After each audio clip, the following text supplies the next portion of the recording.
మొత్తం మీద తీసుకుంటే ఇప్పుడు విశాఖపట్నానికి రైల్వే జోన్ కావాలని మీరు త్వరలో పాదయాత్ర కూడా చేయబోతున్నారంట కదా, అసలు మీ లక్ష్యం ఏమి, ఎప్పటి నుంచి పాదయాత్ర చేయబోతున్నారు? యాక్చువల్గా మార్చి 9వ తారీఖు నుంచి పాదయాత్ర మొదలు పెట్టాలని చెప్పి నిర్ణయం తీసుకున్నాం.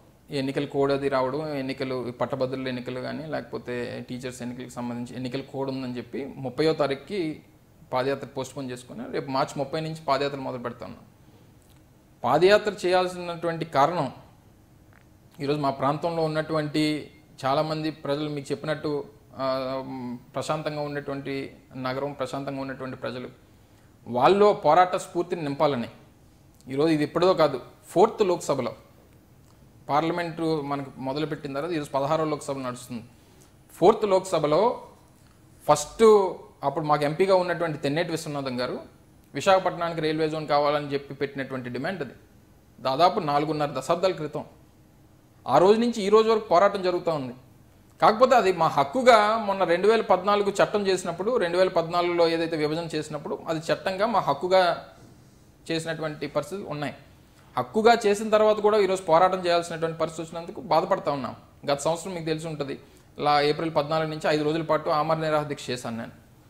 5 days అంబేద్కర్ గారి స్ఫూర్తితో అంబేద్కర్ గారి జయంతి రోజు నుంచి 5 రోజుల పాటు చేస్తే పోరాటంలో ప్రజల స్పందన పెరుగుతుందన్నటువంటి ఉద్దేశంతో ఈ ప్రజాస్వామ్యం అనేటువంటిది రాష్ట్రంలో లేదు కాబట్టి నన్ను తీసుకొని వెళ్ళి కేజీహెచ్లో పెట్టడం, తర్వాత జగన్మోహన్ రెడ్డి గారు రావడం, సంఘీభావం తెలియజేయడం ఇవన్నీ జరిగినాయి.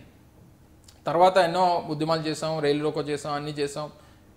వాళ్ళు కూడా అలాగే చెప్పుకుంటూ వస్తున్నారు. నిన్న గ్రాడ్యుయేట్ ఎమ్మెల్సీ విశాఖపట్నంలో జరిగితే దానికి వచ్చినటువంటి వెంకయ్యనాయుడు గారు, ప్రచారంకి వచ్చినటువంటి వెంకయ్యనాయుడు గారు కానీ మురళీధర్ రావు గారిని ఇద్దరు వచ్చన్నారు. మీరు మళ్ళీ మాకు గ్రాడ్యుయేట్స్లో ఓటేయండి, మీకు గ్రాడ్యుయేట్లో ఓటేస్తే రైల్వే జోన్ ఇస్తామన్నటువంటి మాట చెప్పారు. ఇంకా మా ప్రజలు ఇంకా నమ్మి నిన్న దాదాపు 5,000 ఓట్లతో ఆయన గెలిపించారు బీజేపీ క్యాండిడేట్ని.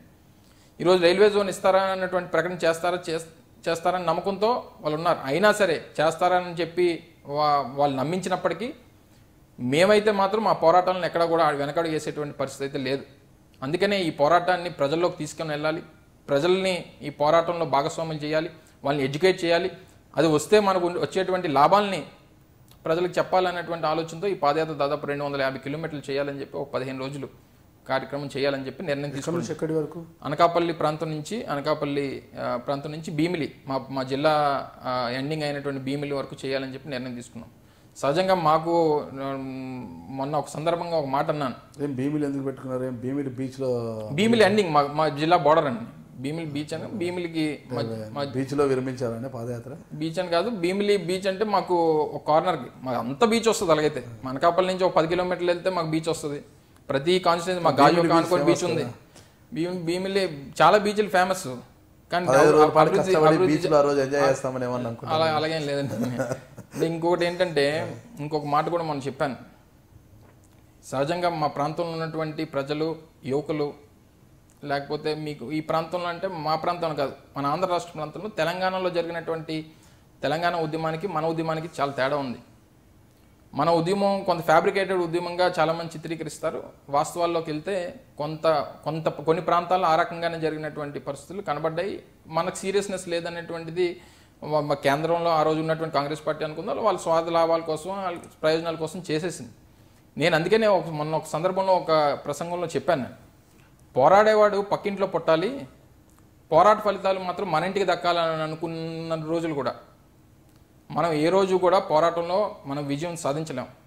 మనం పోరాటం చేసేంత వరకు, మన ఇంట్లో కూడా ఒక పోరాట యోధుడు పుట్టేంత వరకు కూడా మన ఇంట్లో ఎవరైతే ఉన్నారో ప్రతి ఒక్కరు పోరాటంలో భాగస్వాముడు అయితే తప్ప మనం ఏది కూడా జయించేటువంటి పరిస్థితి ఉండదు అన్నటువంటి మాటను నమ్మేటువంటి వ్యక్తిగా ఆ రోజు పిలుపునివ్వడం జరిగింది. ఈరోజు ప్రతి ఇంట్లోని యువకులు ఉన్నారు, ప్రతి ఇంట్లోని ప్రాంతం కోసం అభిమానించేటువంటి వ్యక్తులు ఉన్నారు.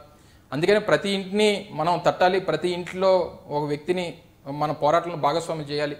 అది మనం పిలిస్తే రారు, మనమే పాదయాత్ర ద్వారా వాళ్ళ ఇళ్ళన్నింటిలో కూడా ఆ ప్రాంతాల నుంచి వెళ్తే మన పోరాటంలో కలిసి వస్తారనేటువంటి ఉద్దేశంతో పాదయాత్ర అనేది తీసుకుందాం. రాజశేఖర రెడ్డి గారి స్ఫూర్తి ఉంది, గతంలో షర్మిలమ్మ పాదయాత్ర చేసినటువంటి స్ఫూర్తి ఉంది. ఇవన్నీ స్ఫూర్తిగా తీసుకొని పాదయాత్ర వల్ల తప్పకుండా మన తాలూకా కాజు, మన ప్రాంతం తాలూకా కాజు, రాష్ట్రం తాలూకా కాజుని తీసుకెళ్లాలనేటువంటి ఉద్దేశంతోనే పాదయాత్ర టేకప్ చేయడం జరిగింది. నేను మీ గుడివాడ అమర్నాథ్ వైఎస్ఆర్ కాంగ్రెస్ పార్టీ విశాఖపట్నం జిల్లా అధ్యక్షుడిని. మీరు చూస్తున్నారు ఐ డ్రీమ్ న్యూస్.